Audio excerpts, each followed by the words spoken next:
اللہ غفور اور رحیم ہے اس کے لیے جو اس کے راستے پر دوڑنے کی کوشش میں لگا ہوا ہے.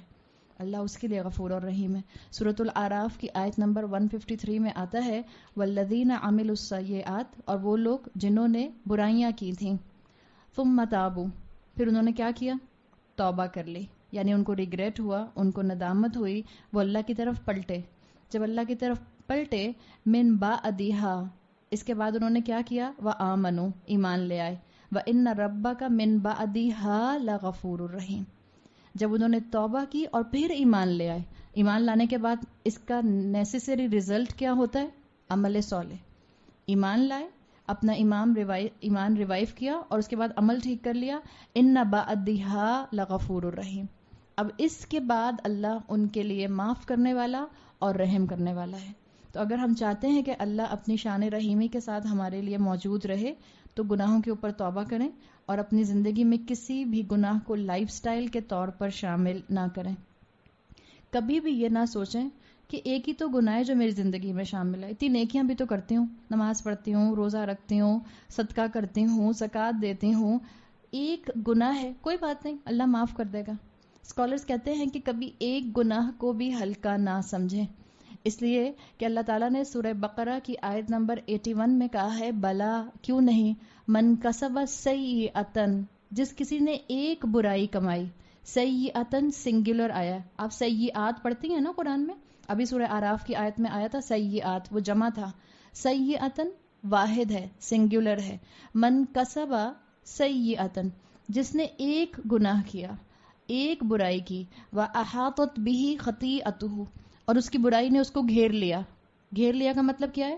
اس کے لائف سپین میں شامل رہی، اس کی زندگی کا حصہ رہی، لائف سٹائل کے طور پر، عادت کے طور پر ہیبیچولی گناہ کرتا رہا، ہیبیچولی اس عادت کو اپنے ساتھ رکھا. تو اس آیت میں آگے کہا گیا فَأُولَئِكَ أَصْحَابُ النَّارِ هُمْ فِيهَا خَالِدُونَ، یہ آگ کے ساتھی ہیں اور یہ اس میں ہمیشہ ہمیشہ رہیں گے. کون تھا یہ؟ ایک گناہ کرنے والا، وہ جس نے ایک برائی کی، وہ جس میں ایک پرابلم تھی، وہ جس میں ایک ایڈکشن تھی. ہو سکتا ہے وہ ایک ایڈکشن میوزک کی ہو سکتا ہے وہ ایک ایڈکشن موویز کی ہو سکتا ہے وہ ایک ایڈکشن غصے کی ہو سکتا ہے وہ ایک ایڈکشن جو ہے وہ وقت پر یا نمازوں کو ڈیلے کرنے کی یا نمازیں قضا کرنے کی یا ہو سکتا ہے وہ ایک ایڈکشن نیل پالش لگا کر نماز پڑھنے کی ہو. کیا نیل پالش لگا کر نماز پڑھی جاتی ہے؟ الحمدللہ، اگر آپ سب کو معلوم ہے. دیکھیں، نماز کے لیے کیا شرط ہے؟ وضو. وضو کے لیے کیا شرط ہے؟ طہارت. وضو کے لیے طہارت شرط ہے، یعنی کہ آپ کا پاک ہونا شرط ہے، اور نماز کے لیے وضو شرط ہے. اگر آپ پاک نہیں ہیں، اس کا مطلب ہے آپ کا وضو نہیں ہو سکتا، چاہے آپ جتنے بھی اپنے اوپر سے سپرفیشل ریچولز کرتی رہیں. اور اگر آپ کا وضو نہیں ہے تو آپ کی نماز ویلڈ نہیں ہے، آپ کی نماز نہیں ہوگی. خواتین لا علمی کی وجہ سے، اور میں یہی سمجھتی ہوں اس لیے کہ اللہ تعالیٰ نے کہا ہے کہ اپنے آس پاس کے لوگوں کے ساتھ خوشگمانی کا معاملہ رکھو، مجھے یہ لگتا ہے کہ لا علمی کی وجہ سے، پراپر نالج نہ ہونے کی وجہ سے خواتین نیل پالش کے اندر ہی نماز پڑھتی رہتی ہیں. نیل پالش کے اندر نماز نہیں ہوتی ہے، یہ بات لکھ لیں. جیسے عورت کی نماز پتلے دوپٹے میں نہیں ہوتی، مثال کے طور پہ جو دوپٹہ میں نے اوڑھا ہوا ہے اس کے اندر، یہ تو خیر پھر بھی تھوڑا سا موٹا ہے لیکن اس پہ بھی پتلے دوپٹے میں نماز نہیں ہوتی. حضرت عائشہ سے صحیح روایت موجود ہے کہ اللہ کے رسول نے کہا کہ بالغ ہونے کے بعد عورت کی نماز اس کی موٹے دوپٹے، موٹی چادر میں ہوتی ہے. اپنی ایک نماز کا دوپٹہ الگ رکھیں. یوزلی ہم دن میں شفون کے دوپٹے اوڑھتے ہیں، شفون کے دوپٹوں میں اور گنزا کے دوپٹوں میں خواتین چنری کے دوپٹوں میں نماز پڑھ رہی ہوتی ہے. چنری کے دوپٹے میں نماز پڑھی جاتی ہے.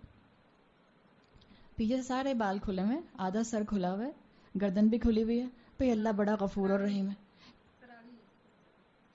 لا علمی ہے، اچھا گمان رکھیں خواتین سے، ان کو علم نہیں ہے، بتانے کی ضرورت ہے. کون بتائے گا؟ آپ اور میں بتائیں گے. جن کو علم ہے وہ بتائیں گے. بنی اسرائیلیوں کی طرح جنہوں نے اپنی کتاب کا علم چھپا چھپا کر رکھا، بنی اسرائیلیوں کی طرح اپنا علم چھپا کر مت رکھیں، اس کو پھیلائیں. آپ کو بتایا ہے علم وہ خزانہ ہے جو آگے پھیلانے سے بڑھتا ہے، کم نہیں ہوتا. چنری کے دوپٹے میں، اورگنزا کے دوپٹے میں، شفون کے دوپٹے میں، جارجٹ کے دوپٹے میں، چائنا سلک کے دوپٹے میں نماز نہیں ہوتی. چائنا سلک کا دوپٹہ خواتین لپیٹ لیتی ہیں، اس کے بعد جب سجدے میں جاتی ہیں پورا دوپٹہ زمین پہ، پنکھے چل رہے ہوتے ہیں. اور کئی دفعہ ہوا ہے ایک دفعہ تو میرے ساتھ بھی ہوا، اس لیے کہ جب مجھے بھی نہیں معلوم تھا تو میں اکثر ایسا ہوتا تھا کہ وہی چائنا سلک کا دوپٹہ، وہ نئی نئی شادی ہوئی ہوئی سب چائنا سلک کا دوپٹہ اسی کو لپیٹ لیا، بڑی بی حجن بن گئے، اور ادھر سجدے میں گئے اور پتہ چلا پورا دوپٹہ جو ہے وہ زمین پہ، اب اس کو لپیٹ رہے ہیں اور پریشان ہو رہے ہیں کہ ہم اسے کیسے ریپ کریں اور کیا کریں. موٹے دوپٹے میں نماز ہوتی ہے. ایک اپنا دوپٹہ رکھیں نماز کے لیے الگ سے اور آپ کی باڈی کو کور کریں. نماز کے لیے شرط یہ نہیں ہے کہ آپ کا یہ چیز اتنا پورشن بس کور ہو جائے، آپ کی پوری باڈی کور ہونی چاہیے. تو ایک اتنا دوپٹہ جو کم سے کم آپ کی تھائز تک آ رہا ہو، اتنی چادر، موٹی چادر، کاٹن کی ہے، لان کی ہے، مختلف چادریں آپ بنا سکتی ہیں. ایک نماز کا دوپٹہ الگ رکھیں. اور اگر آپ باہر آنے جانے میں ابھی اپنے حجاب کا خیال نہیں رکھ رہی، جو کہ آپ کو فیوچر میں رکھنا ہے انشاءاللہ، اور مجھے اچھا گمان ہے آپ سب سے کہ آپ لوگ انشاءاللہ ایک دفعہ قرآن سے گزر گئی ہیں، آپ اپنے اس پروٹوکول پر وقت کے ساتھ ساتھ آئیں گی، اللہ آپ کا دل کھولے گا. اس لیے کہ جیسے اللہ اپنے بندوں سے نا امید نہیں ہوتا، اللہ نے ہمیں بھی یہ حکم دیا ہے کہ ہم بھی اللہ کے بندوں سے نا امید نہ ہوں. تو اگر جب تک آپ اپنا پراپر پروٹوکول فالو نہیں کر رہے باہر آنے جانے والا، نماز فرض عبادت ہے. میں بے حجاب ہو کر ایک غلطی کر رہی ہوں، میں نماز کو انویلڈ کر کے ایک اور غلطی کروں؟ جو کر سکتے ہیں وہ تو کریں. جہاں جائیں اپنا نماز کی چادر اپنے ساتھ رکھیں. اور دیکھیں مسلمان عورت آٹومیٹیکلی جب 5 وقت نماز پڑھنے والی ہوتی ہے تو اس کا لباس ساتر ہو ہی جاتا ہے. اگر میری آستینیں یہاں تک آ رہی ہیں اور میرا دوپٹہ صرف یہاں تک آ رہا ہے، میری یہ پوری چیز کھلی ہوئی ہے اور میں نماز پڑھنے بیٹھ جاؤں گی، میری نماز ویلڈ نہیں ہے. یہ بات معلوم ہے؟ آپ کا یہ پورا ریسٹ کور ہونا چاہیے آپ کی نماز کے اندر.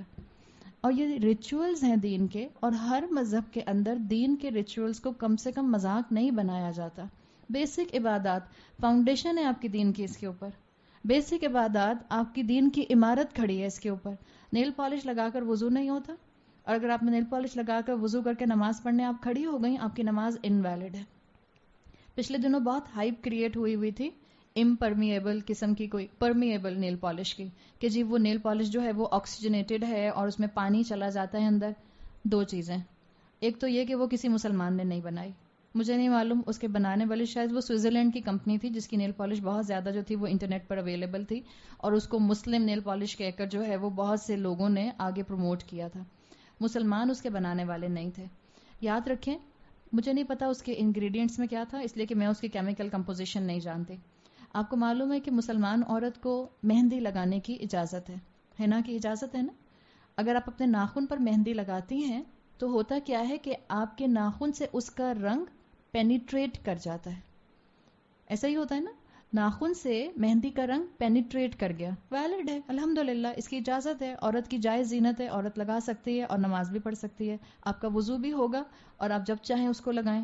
لیکن جو نیل پالش آپ لگا رہی ہیں اور جس کے لیے کلیم کیا جا رہا ہے کہ یہ پرمیبل ہے، یہ پینیٹریٹ کر جاتی ہے، جسٹ اے کلر، وہ کلر آپ کا ریموور سے اتر جاتا ہے. اتر جاتا تھا، لگا کے دیکھی آپ لوگوں نے؟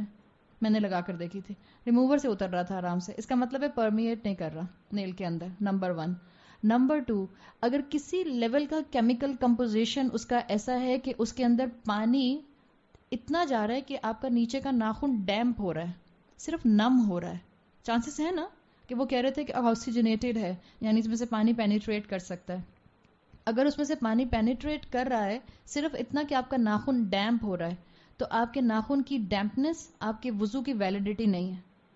پانی کا فلو کرنا ان اعضاء کے اوپر سے جو کہ وضو کے فرائض میں آتے ہیں، یہ ضروری ہے. تو بجائے اس کے کہ ہم یہ سمجھیں کہ ہم اچھا گمان کر رہے ہیں، جی آکسیجنیٹڈ نیل پالش ہوگی، ہم نے لگائی اور اپنی نمازیں پڑھی، ایسی نیل پالش کے شوق کا کیا فائدہ کہ ہم اپنی نمازیں ضائع کرتے رہیں. تو جس چیز کے بارے میں کنفرمیشن نہ ہو اس کے لیے اپنی عبادات کو ضائع نہ کریں. تو بہتر ہے کہ ہم اپنے اندر اس اویئرنیس کو لے کر آئیں. آپ کو نیل پالش لگانے کا شوق ہے، اللہ تعالیٰ جو آپ کو آف ڈیز دیتے ہیں اس میں نیل پالش لگائیں. آپ دن میں 4 دفعہ لگائیں. اب تو پیل آف والی نیل پالش آ گئی ہے. آپ کو اگر آپ پاک بھی ہیں اور آپ نمازیں پڑھ بھی نہیں ہیں، بچیاں لگا لیتی ہیں نا پیل آف والی نیل پالش. بچیوں نے لگائی فجر کے بعد مثال کے طور پہ، ظہر کی نماز سے پہلے اتار دی، وہ تو آپ سٹیکر کی طرح اتر جاتی ہے آرام سے. اس کے بعد آپ نے نماز پڑھی ظہر کی، پھر لگا لیں اثر کے مغرب کے وضو سے پہلے پھر اتار دیں. لیکن اس نیل پالش کے اندر آپ کا وضو نہیں ہو سکتا. اس چیز کا خیال رکھیں.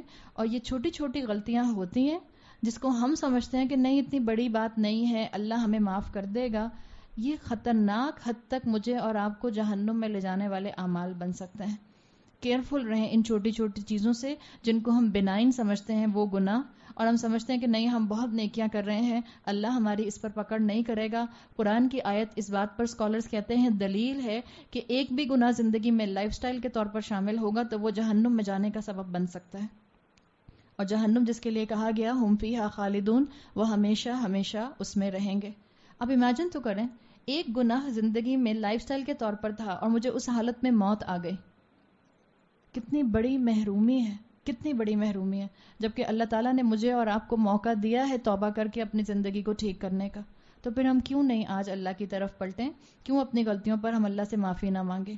اصل چیز یہی چیز ہے، ریگریٹ، اللہ کی طرف رجوع کرنا، اور خاص طور پر اپنے بچوں کے اندر اللہ کی طرف رجوع کرنے کی، اللہ کی طرف پلٹنے کی عادت کو ڈیولپ کرنا شروع کریں. اس آج کی یوتھ سے الحمدللہ بہت سے لوگوں کو بہت امیدیں ہیں. اس مسلمان امت کی یوتھ کے اندر بہت پوٹینشیل موجود ہے، اور اس لیے کہ مسلمانوں کے اندر یوتھ پرسنٹیج میں بہت زیادہ ہے. پاکستان کے اندر 60% آبادی، مور دین 60% آبادی نوجوانوں کی ہے. مور دین 60%. آپ سوچیں اللہ نے کتنا بڑا خزانہ اس امت کو، اس ملک کو دیا ہوا ہے. اس امت کی اس یوتھ کو ہارنس کریں، اور ماں اپنی اولاد کو ٹرین کرنا شروع کرے. دیکھیں ہم اسلامک کلاسز میں بچوں کو بھیج کے اپنی ذمہ داری سے فارغ نہ ہوں.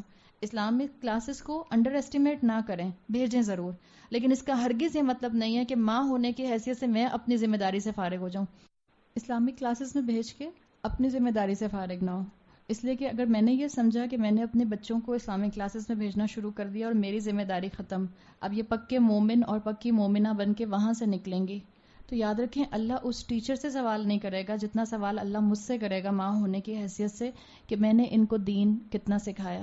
اپنے بچوں کو وقت کی اہمیت سکھائیں، سب سے پہلی چیز. اور جتنے بچے یہاں بیٹھے ہیں، کیسے بچے 4 گھنٹے 5 گھنٹے گیمز کھیل سکتے ہیں؟ کیسے بچے دن کے 8 گھنٹے سیزنز دیکھنے پر، کون سے سیزنز؟ موسم، کون سے موسم؟ ٹی وی شوز کے سیزنز دیکھنے پر لگا سکتے ہیں. کیسے بچے اتنا وقت ضائع کر سکتے ہیں؟ آپ سوچیں. اپنے بچوں کو سکھائیں hold yourself for the higher standards. یہ چیز اپنے بچوں کو سکھائیں. اپنے بچوں کو سیلف کنٹرول سکھائیں. ہم اپنے بچوں کی ادھر ان کے منہ سے خواہش ہوتی ہے اور ہم پورا کر دیتے ہیں. اس کی وجہ سے ان کے اندر سیلف کنٹرول نہیں آ رہا، اور یہ کام آپ نے اپنے بچوں کے اندر خود انکلکیٹ کرنا ہے. اور جتنے بچے یہاں بیٹھے ہیں وہ اس چیز کو اپنے اوپر خود امپلیمنٹ کریں کہ ان کو وقت کی اہمیت سمجھنی ہے. کیا اس وقت کا مجھے اللہ کو جواب دینا ہے؟ اس وقت کا مجھے اللہ کو جواب دینا ہے جو اللہ نے مجھے جوانی کی شکل میں اور صحت کی شکل میں اور فرصت کی شکل میں دیا ہوا ہے. رسول اللہ صلی اللہ علیہ وسلم کی حدیث کا مفہوم آتا ہے کہ 2 نعمتیں ایسی ہیں جن کا کثرت کے ساتھ ناشکری اور کفر کیا جاتا ہے. ان میں سے ایک ہے صحت اور دوسرا ہے وقت. وقت کتنا ہم ضائع کرتے ہیں. سارا دن میں ہم کتنا پروڈکٹیو ہوتے ہیں اور کتنا ہم بس ایسے ہی بیٹھے ہوئے. ایک تو یہ جو بور ہونے کی ٹرم ہے، یہ جو ایجاد ہو گئی، بور ہو رہے ہیں، اور بور نہیں ہو رہے، اب 4 گھنٹے بور ہوتے جا رہے ہیں، بس بور ہوئے جا رہے ہیں. بچوں کو پازیٹیو انرجی ڈائیورٹ کرنے والا بنائیں. ان کو آپشنز دیں، ان سے بات کریں، ان کو اہمیت بتائیں، اور ان کو کہیں کہ یہ میں تمہیں اس لیے نہیں کہہ رہی کہ تم اپنا وقت ضائع نہ کرو کہ تم میری بات مانو. ان کو بتائیں دس از اے ڈیمانڈ آف یور کلمہ. ان کو اس مسلمان ہونے کی اہمیت واضح کریں. یہ اصل چیز ہے جو ان کے اللہ کی طرف جوڑے گی. ان کو سمجھائیں کہ تمہیں دین کو سمجھنا ہے. مثال کے طور پر یہاں جتنے بچے بیٹھے ہیں اور جن کو دین کی جتنی سمجھ آ گئی، جتنی فاتحہ کی سمجھ آ گئی، آپ کو دین سمجھ کے اپنی فرینڈز کو اس چیز تک پروموٹ کرنا ہے. دیکھیں میں آپ کی فرینڈز تک نہیں پہنچ سکتی نا، مجھے تو نہیں پتا آپ کی فرینڈز کون ہیں. میرے ساتھ تو آپ کی فرینڈز آ کے نہیں بیٹھیں گی، آپ کے ساتھ ہینگ آؤٹ کریں گی، آپ کے ساتھ بیٹھیں گی، آپ ان کو ٹرین کریں گی، آپ ان کو 2 باتیں بتائیں گی. اور بتانے کے لیے، دعوت دینے کے لیے کوئی لمبا سا لیکچر نہیں پریپیئر کرنا ہوتا کہ پہلے میں 6 گھنٹے بیٹھ کے 1 گھنٹے کا لیکچر پریپیئر کروں گی، پھر میں اپنی فرینڈز کو اپنے گھر بلاؤں گی، پھر میں مائک سیٹ کروں گی، پھر میں اپنے سامنے ٹیبل رکھوں گی، پھر میں کہوں گی اب آپ سب میری بات سنیے. یہ سب کرنے کی ضرورت نہیں پڑے گی. آپ جس وقت یونیورسٹی میں ہیں، آپ جس وقت اسکول میں، آپ جس وقت بریک ٹائم میں، آپ جس وقت فری پیریڈ میں ہیں، آپ جس وقت اپنے ساتھ کار پول کر کے ایک دوسرے کے ساتھ یہاں سے وہاں جا رہی ہیں، آپ کو ایک جملہ کہنا کافی ہے. دعوت کے لیے، انوائٹ کرنے کے لیے، دین کا پیغام دینے کے لیے ایک جملہ بھی کافی ہوتا ہے. کسی کو دین کی طرف انوائٹ کرنے کے لیے، کسی کو اللہ کی ایکنالجمنٹ دینے کے لیے فلائرز کی ضرورت اتنی زیادہ نہیں ہوتی جتنی کریکٹر کی ضرورت ہوتی ہے، جتنی اخلاق کی ضرورت ہوتی ہے، جتنی محبت کی ضرورت ہوتی ہے، جتنی ایموشنل بانڈنگ کی ضرورت ہوتی ہے، جتنی خیر خواہی کی ضرورت ہوتی ہے. آپ کو محبت کھینچتی ہے اللہ کے کلام کی طرف. آپ اور میں ایک دوسرے کو کتنا جانتے ہیں؟ ہم ہارڈلی، آپ میں سے بہت چند لوگوں کو میں جانتی ہوں، باقی سب تو شاید میرے لیے نئے چہرے ہیں، لیکن ہم روز یہاں پر آ کے الحمدللہ بیٹھ رہے ہیں. اللہ تعالیٰ نے میرے دل میں آپ کے لیے محبت ڈال دی ہے اور آپ کے دل میں میرے لیے محبت ڈال دی ہے. یہ اصل میں محبت کس کی وجہ سے آئی ہے؟ یہ اللہ کے کلام کی وجہ سے آئی ہے. یہ اس کلام کی خوبصورتی ہے جو آپ اور میں محسوس کر رہے ہیں. تو کنسرنڈ مسلمان بننے کی ضرورت ہے. اپنی ذمہ داری محسوس کریں. یہ رمضان بھی ہمارے ہاتھ سے سلپ نہ کر جائے اور ہم ویسے ہی ریچول مسلمان ہو کہ ہمیں رمضان سنڈروم ہوتا ہے. ہم رمضان میں تراویح پڑھتے ہیں، قرآن پڑھتے ہیں، قرآن سنتے ہیں، اور اس کے بعد عید کا چاند نظر آتا ہے اور بیک ٹو اسکوائر ون ہم اپنی دنیا میں واپس کھو جاتے ہیں. آج مسلمانوں کی بے عملی دنیا کو اسلام کی خوبصورتی نہیں دکھا پا رہی. آج مسلمانوں کی کم علمی اور مسلمانوں کی بے عملی اسلام کو ڈی ویلیو کر رہی ہے. مان لیا اللہ کا دین ہے، اللہ ہی اس کو اوپر اٹھائے گا، اللہ اس کو غالب کرے گا، لیکن اس کو غالب کرنے کے لیے فرشتے تو نہیں آئیں گے. چلیں اللہ نے اگر فرشتے بھی بھیج دیے تو پھر آپ کا اور میرا زندگی کا مقصد کیا رہ گیا؟ آپ اور میں اپنی زندگی کیوں ضائع کر رہے ہیں؟ آپ کو اور مجھے اللہ تعالیٰ نے اس گولڈن ایرا میں داخل کیا ہے، اس زندگی کے، ہسٹری کے، تاریخ کے، جو آنے والے وقت میں تاریخ بن جائے گا، اس حصے میں پیدا کیا ہے جس کے لیے رسول اللہ صلی اللہ علیہ وسلم کی اسپیکولیشنز موجود ہیں کہ وہ وقت قریب ہے جب دوبارہ سے مسلمانوں پر وہ وقت آئے گا کہ مسلمان دنیا میں ہر طرف سے پسے ہوئے ہوں گے. مسلمانوں پر لعن طعن ہوگی، مسلمانوں پر جو ہیں وہ ٹارچر ہوں گے، مسلمانوں پر ظلم ہوں گے. جو ایک وقت صحابہ نے اٹھایا تھا، اور صحابہ کو ہم کہتے ہیں گولڈن ایج، گولڈن جنریشن، وہ والا ہمت، وہ والا ایمان، وہ والا کنوکشن، وہ والا صبر، وہ والی اسٹیڈ فاسٹنس لانے کا موقع آج آپ کی اور میرے پاس بھی ہے. اس لیے کہ آج آپ اور میں خبروں میں ہیں، آج آپ اور میں نیوز کے اندر ہیں، آج آپ اور میں پرنٹ میڈیا پر ہیں، آج آپ اور میں سوشل نیٹ ورکس کے اوپر ہیں. آپ اور میں سے مطلب مسلمان امت. آج مسلمان امت پالیٹکس میں ڈسکس ہوتی ہے، آج مسلمان امت فائنانس میں ڈسکس ہوتی ہے، آج مسلمان امت کانسپریسیز میں ڈسکس ہوتی ہے. تو یہ وہ وقت ہے جس میں آپ اور میں انشاءاللہ دوبارہ سے اسلام کو ریوائیو کر سکتے ہیں. جیسا مشکل وقت صحابہ کے لیے تھا دین پر عمل کرنا، اس کا کچھ % ہمارے اوپر بھی اس وقت ہے. آپ یہ بتائیں، پورے کا پورا دین میں داخل ہونا، اپنے شب و روز کو اللہ کی مرضی کے مطابق بنا لینا، اپنا اٹھنا بیٹھنا رسول اللہ صلی اللہ علیہ وسلم کے طریقے کے مطابق کرنے کی کوشش کرنا، اپنے بچوں کی سنت کے مطابق شادیاں کرنا، اپنے گھر میں کسی کا انتقال ہو تو سنت کے طریقے کے مطابق ان آداب کا خیال رکھتے ہوئے ریچولز کرنا جتنے رسول اللہ سے ثابت ہیں. آسان ہے؟ بہت مشکل ہے.